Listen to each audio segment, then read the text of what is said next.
Alas Purwo tidak banyak menyisakan cerita. Namun meski tidak banyak, kelanjutan kisah itu sepertinya belum akan berakhir.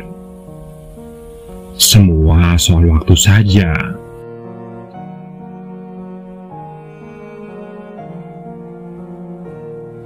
Hati-hati kamu. Saya memejamkan mata ketika suara bisikan itu terdengar.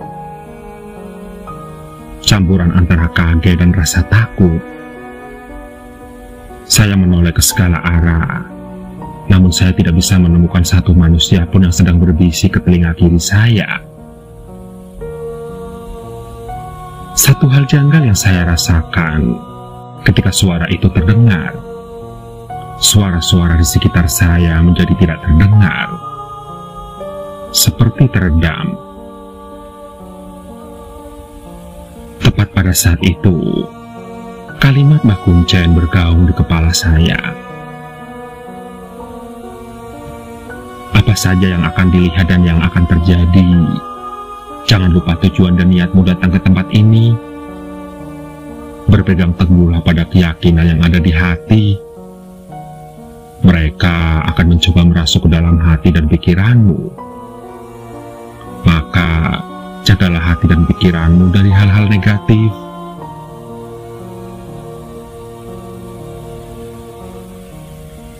Sebenarnya saya agak ragu untuk menceritakan bagian akhir ekspedisi Alas Purwo ini.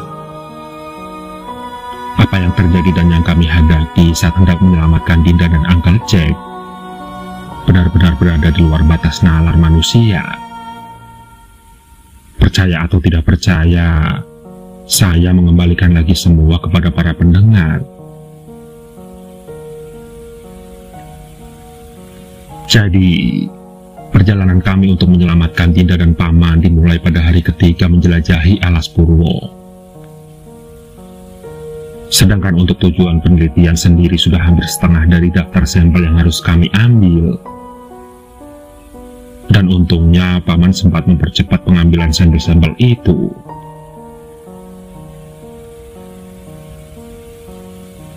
Saya masih ingat betul, kami melewati gua istana dan berjalan menyusuri jalan setapak memasuki pepohonan lebat yang menjulang tinggi. Kepala Regu yang berada di depan sibuk menebang daun dan batang pohon yang menghalangi jalan. Melihat banyaknya pohon dan dedaunan yang menghalangi, berarti memang sangat jarang manusia masuk ke wilayah ini.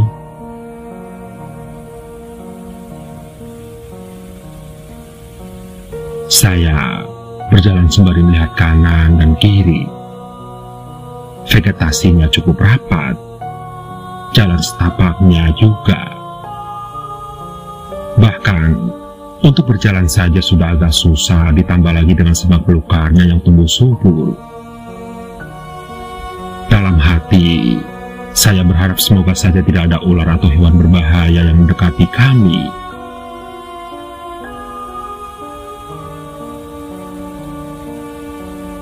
Singkat cerita, selama perjalanan kami menemukan banyak jejak hewan buas. Beberapa kali kami juga melihat burung yang mungkin agak langka. Saya tidak tahu jenisnya, tapi memang burung itu terlihat berbeda saja. Kami juga banyak melewati pepohonan yang bentuknya aneh.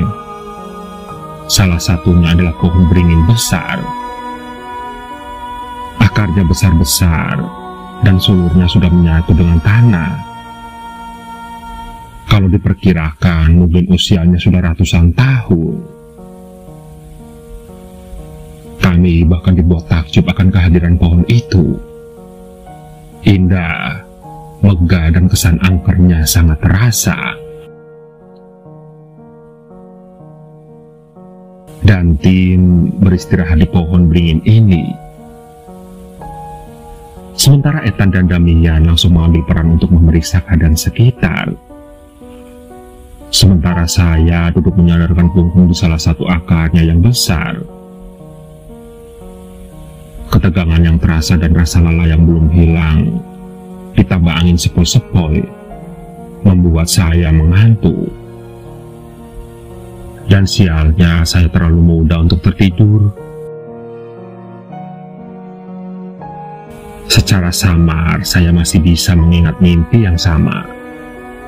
Saya berada di tengah hutan yang berkabut, sendirian. Tapi di mimpi kali ini, entah kenapa saya malah mengikuti suara-suara musik gamelan yang terdengar dari kejauhan. Makin dalam memasuki hutan di dalam mimpi, entah kenapa mimpi itu lama-lama terasa semakin nyata. Saya masih bisa merasakan sensasi merinding dan takut ketika mengingat di dalam mimpi saya sampai di sebuah pura berukuran besar. Mungkin besarnya 2 kali lipat pura Giri Salaka. Pura itu dikelilingi tembok-tembok yang menjulang tinggi. Sementara suara gamelan semakin lama semakin terdengar jelas, dan saya bisa mendengar pikuk keramaian dari dalam bangunan. Rasa penasaran saya mulai mengalahkan suara hati yang sedari tadi menghalangi saya untuk tidak mencari tahu kenyataan di balik tembok pura. Selangkah, 2 langkah, hingga langkah ketiga, saya dikagetkan dengan suara perempuan yang terasa tidak asing. "Kamu sedang apa, Bu?" kata perempuan itu. Perempuan itu tiba-tiba saja sudah berdiri sekitar 1 meter di belakang saya. Sangat dekat. Saya yang kaget setengah mati, kemudian sedikit berteriak dan mundur beberapa langkah untuk menjaga jarak.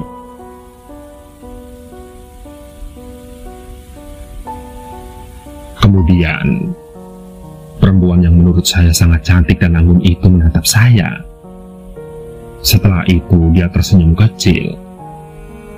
Sorot matanya tajam dan seolah bisa menembus isi hati dan pikiran saya.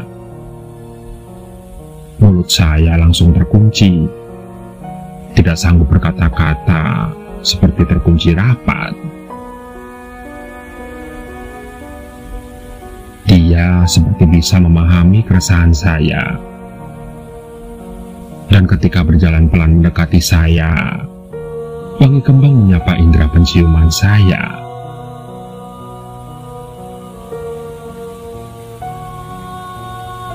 "Kamu seharusnya tidak berada di sini, Bu." Terdengar, tutur katanya sangat indah dan terasa damai meski sorot matanya sungguh mengintimidasi. Saya pun mencoba menjelaskan bahwa tadi sepertinya saya tertidur di bawah pohon beringin. Tapi bibir ini terasa keluh, sehingga dia hanya tersenyum dan sepertinya mengerti maksud saya.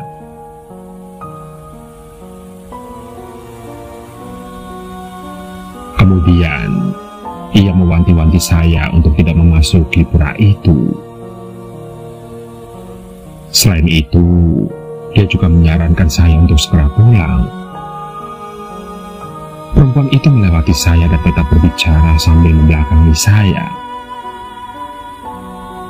Teringat kata-kata Ajay, saya pun memberanikan diri untuk bertanya perihal Dinda dan Uncle Jack.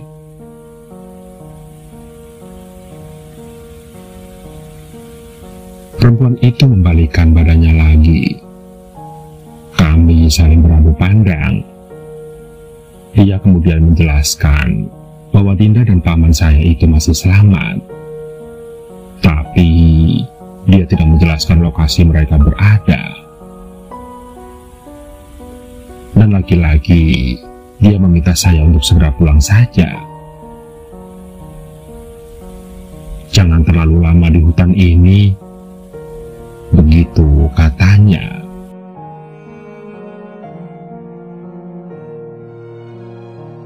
Sedetik kemudian, suara gamelan yang sedari tadi menjadi latar suara tiba-tiba menghilang.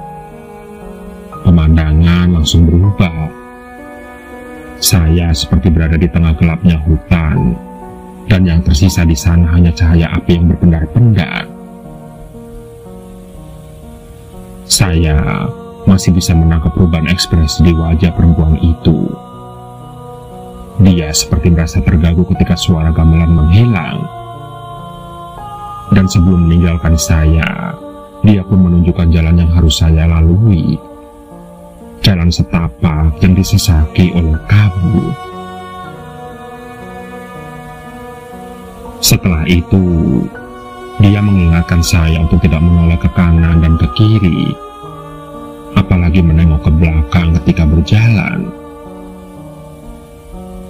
Saya hanya menurut saja dengan petunjuk yang perempuan itu berikan. Saya pun segera berlari ke arah jalan setapak yang dimaksud oleh perempuan itu. Walaupun tidak menengok ke berbagai arah, tapi ekor mata saya masih bisa menangkap samar-samar ada banyak orang di samping kanan dan kiri saya.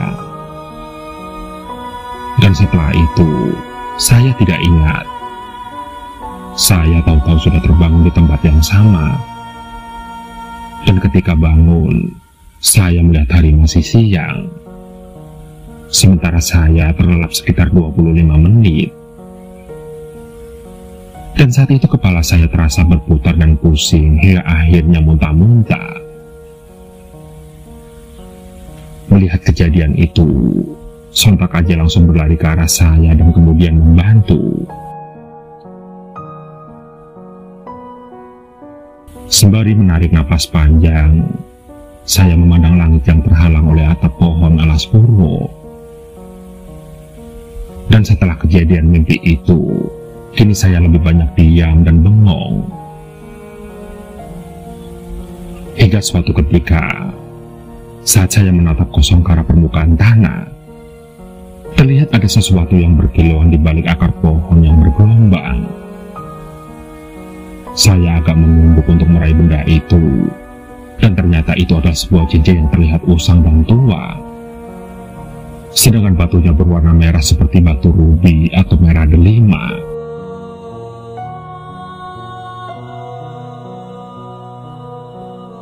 Saat sedang asik memandangi cincin itu, Aceh menghampiri saya dan menanyakan di mana saya menemukannya. Saya pun akhirnya menjelaskan kepada dia.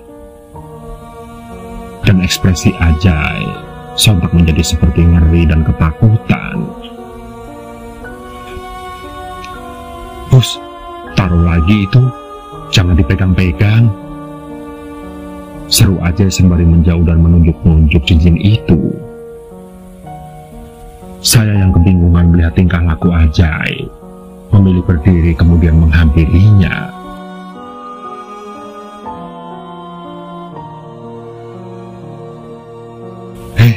"Kenapa?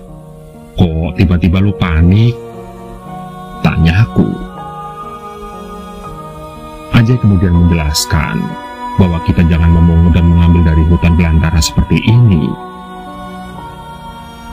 Katanya bisa dibilang itu pamali.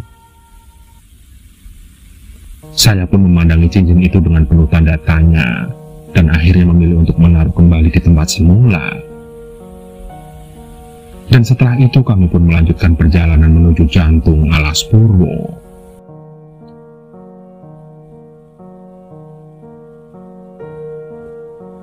Sebelum maghrib tiba, kami sudah membuat camp untuk beristirahat. Saya dan Ajay membantu Damian menyalakan api, sedangkan yang lainnya sibuk membangun tenda. Dan setelah itu, kami semua berkumpul mengelilingi api unggun. Saya memasak nasi liwet dan menggoreng beberapa sosis. Terlihat Aceh dan Damian sibuk membakar daging ikan yang tersisa di koper berisi es. Kami pun sibuk makan, dan di sela-sela itu Damian menceritakan petualangan pertamanya waktu umur 18 tahun.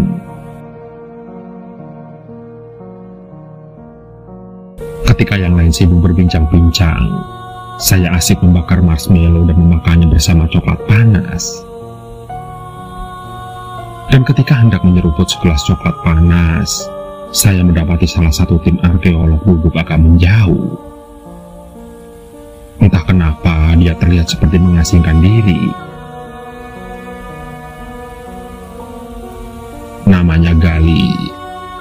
Saya adalah anggota paling muda di antara arkeolog lainnya. Sepertinya dia baru lulus kuliah. Dan saya tahu bahwa Gali adalah anak dari salah satu sponsor ekspedisi Alas Purwo ini. Wajahnya tampan dan orangnya sangat ambisius. Melihat Gali menyendiri, saya menghampiri dia dengan niat menawari segelas coklat panas juga. Tapi ada sesuatu yang aneh yang saya rasakan dari dirinya. Dia duduk membelakangi saya dan menghadap ke arah kiri hutan. Saya pun menepuk pundaknya dengan pelan, dan ketika Gali menengok, saya langsung berteriak kaget. Iya, mata Gali melotot seakan matanya ingin keluar. Wajahnya sangat pucat. Dia seperti sedang bergumam, mungkin meracau, dengan bahasa yang sangat aneh. Mendengar teriakanku, semua orang yang berada di dekat api unggun bergegas mendekat. Dan mereka yang bertugas sebagai medis di ekspedisi Alas Purwo ini langsung memeriksa keadaan Gali. Tim membaringkan Gali di dalam tenda dan memeriksa detak jantungnya yang terdengar tidak normal. Dan sekitar 5 menit kemudian, tiba-tiba Gali berteriak dengan keras. Suaranya terdengar pilu. Saya bahkan bisa melihat Gali meraung-raung kesakitan di bagian pahanya. Petugas itu kemudian segera merobek celana bagian paha, dan kami dikagetkan dengan kondisi paha Gali yang terlihat seperti luka yang membusuk. Entah sejak kapan dia seperti ini, karena sedari tadi dia tidak menunjukkan gejala luka apapun. Tim medis kemudian bergerak cepat dengan memindahkan Gali ke tandu lipat, dan mereka membasuh luka itu dengan alkohol. Dari ujung ekor mata, saya melihat ada sesuatu yang berkilauan dari tempat Gali duduk tadi.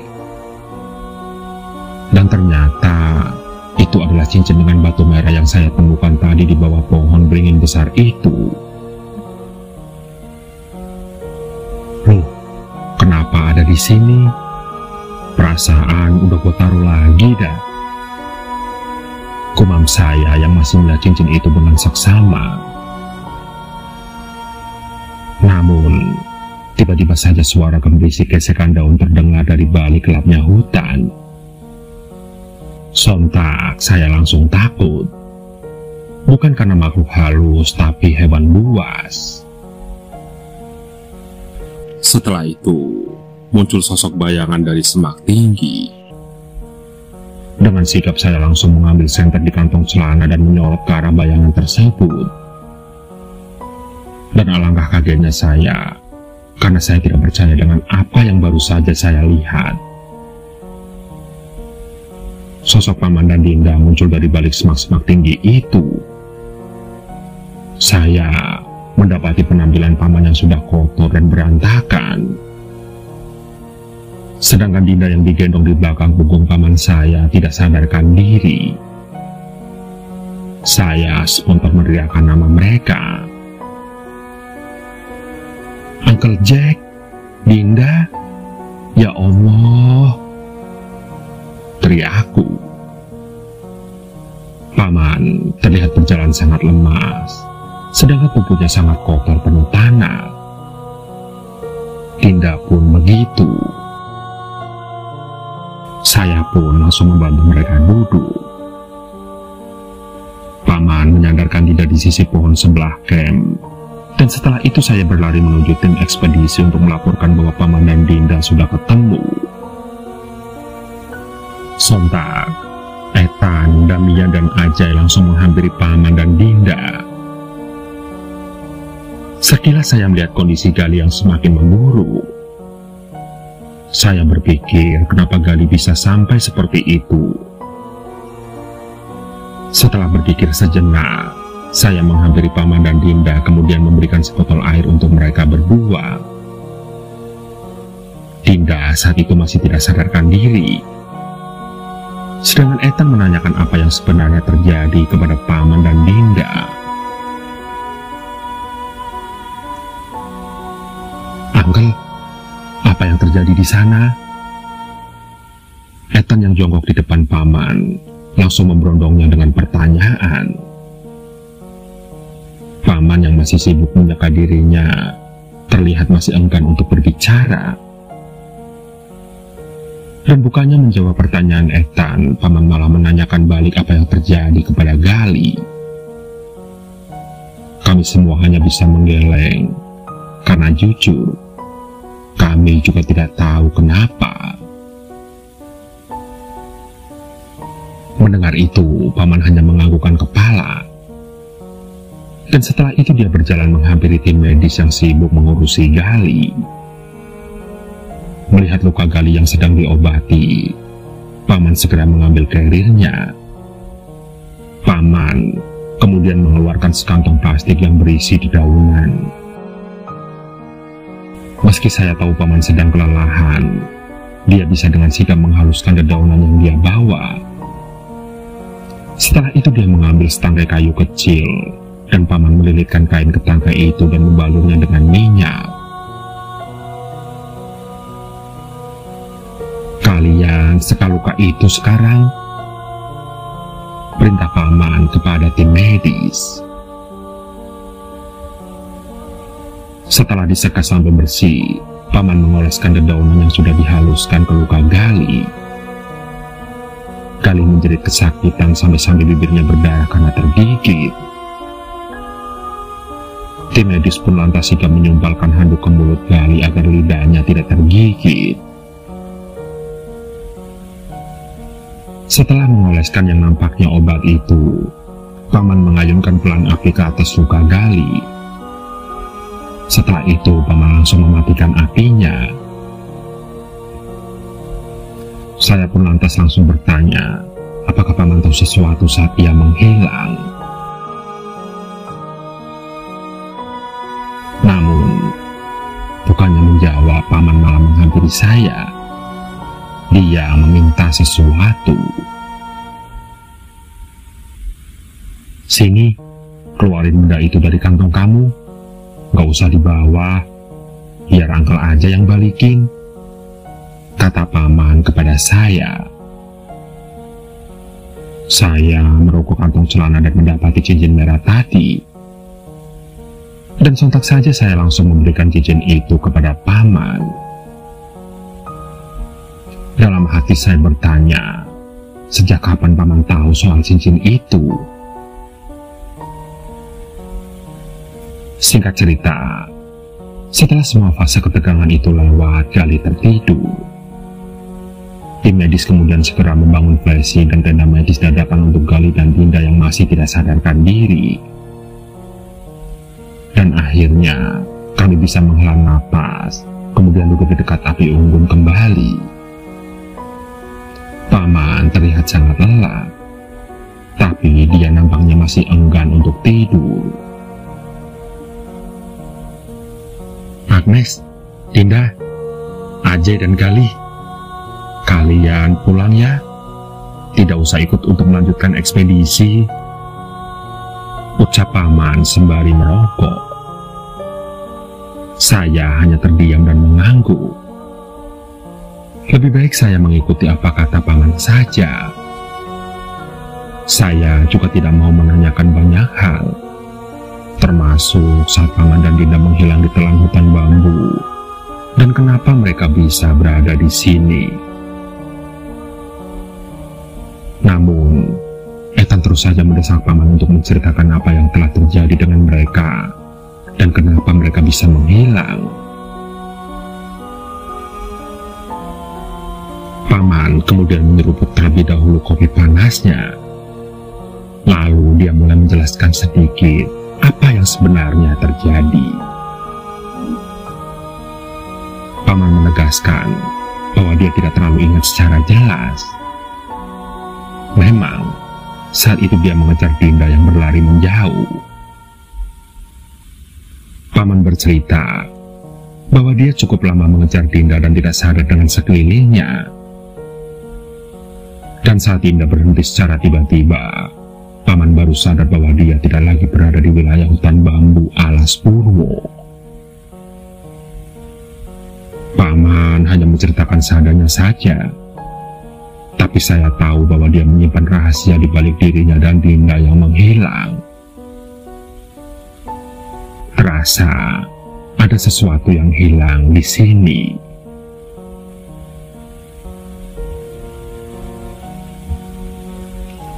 Singkat cerita, saya dan teman-teman pulang ke Tangerang. Dan beberapa hari kemudian ketika berkumpul lagi bersama teman-teman, kami sempat membahas soal Dinda dan Paman. Namun aneh, saat itu malah Dinda tidak bisa mengingat apapun.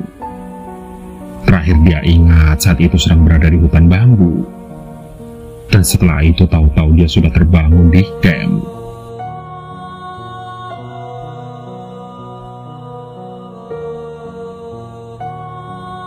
Hari-hari berlalu seperti biasanya.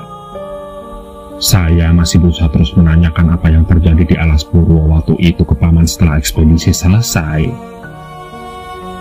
Tapi beliau masih saja enggan untuk membahas.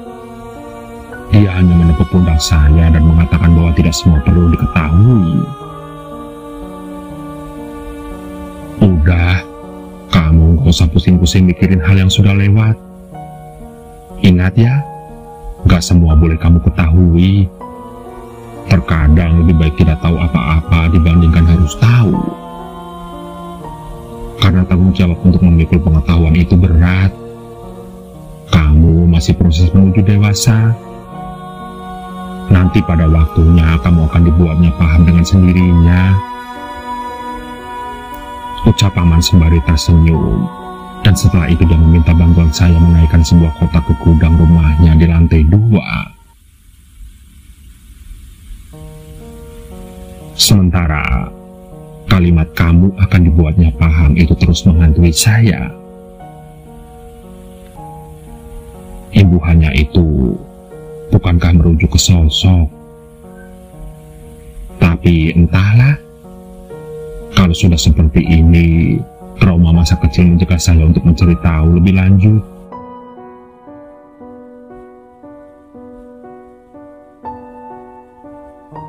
Oh iya, lantai 2 rumah Paman disesaki barang-barang tua dan kuno. Paman memang suka mengoleksi barang-barang antik, termasuk furniture lama milik Mbak Kakung yang masih terawat dengan baik. Dinding lantai atas juga dihiasi oleh foto-foto lawas keluarga Mbak Kakung dan Mbak Putri. Boleh dibilang mirip seperti museum lah kalau dideskripsikan. Lantas, saya pun membuka pintu gudang dan menaruh kotak itu di atas meja. Pikiran saya saat itu terasa ringan. Mungkin saya sedang tidak memikirkan apa-apa ketika menyapukan pandangan ke foto-foto Mbak Putri di dinding. Namun, tepat di saat itu, suara gamelan mampir di telinga saya. Bunyinya sangat samar, tapi saya bisa mendengarnya dengan jelas. Lagi-lagi, suara di sekitar seperti teredam. Bunyi gamelan disusul bisikan yang lama-lama terasa akrab, terasa menghantui, tapi tidak lagi terasa berjarak. Selama beberapa detik saya malah menikmati suara gamelan itu. Suara bisikan perempuan yang mengunjungi saya di Alas Purwo kini terasa akrab. Namun maaf, saya tidak boleh menceritakan isi bisikan perempuan itu. Saya tidak tahu berapa lama saya berdiri mematung sambil menikmati suara gamelan itu. Dan setelah tersadar, saya sedikit bingung. Namun, saya masih bisa menjaga kesadaran bahwa sesuatu sedang dan mungkin akan terjadi. Setelah menghela napas, saya kemudian buru-buru turun dari lantai 2.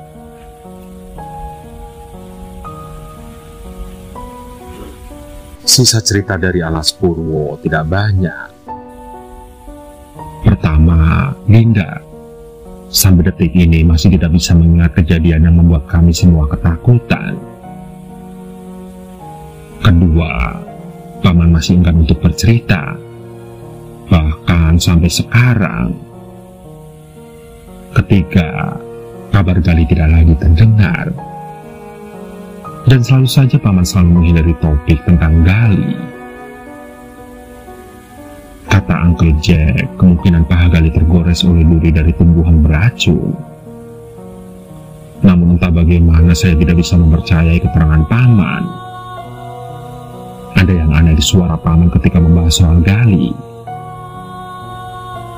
Pesan yang Paman ulang terus-menerus adalah bahwa saya tidak boleh punya pikiran aneh soal ekspedisi Alas Purwo, Dinda, Gali, dan kemungkinan-kemungkinan aneh yang masih akan terjadi.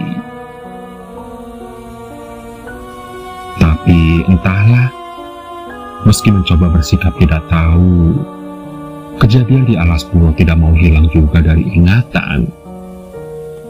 Bahkan sampai sekarang, bertahun-tahun setelah ekspedisi itu berakhir, satu hal yang tersisa adalah bunyi gamelan, alunan musik syahdu yang selalu menyapa saya ketika menginjakkan kaki di lantai 2 rumah Uncle Jack. Lantas, siapa yang selalu menyambut kehadiran saya?